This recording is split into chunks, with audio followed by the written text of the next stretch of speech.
Well, America spends nearly twice of what it earns in a single month.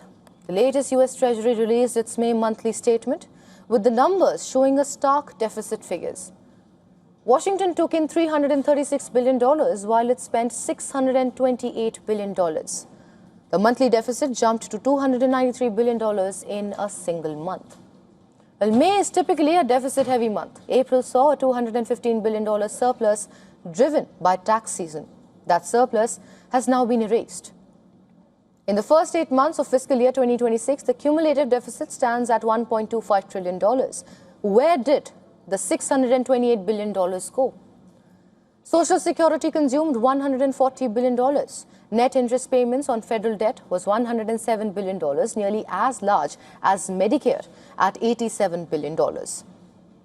Health programs added another $82 billion. The government is now spending more on debt interest than on national defense. Revenue fell sharply compared to May 2025's $371 billion. Well, the main drivers were individual income taxes at $152 billion, with payroll contributions at $157 billion. Corporate tax receipts collapsed at just $11 billion, and that is a warning sign on economic health and corporate profitability. Tax revenue also turned negative. The Trump administration paid out nearly $22 billion in refunds after the Supreme Court struck down its tariff agenda in the month of February. Well, that is more than it is collected in custom duties last month. The White House projects the full-year deficit could hit $2.1 trillion, and that would make financial year 2026 among the worst non-pandemic deficit years in American history.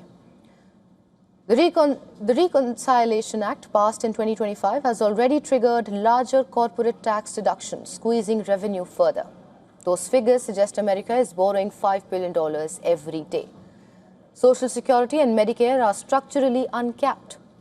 Debt interest has crossed $1 trillion annually.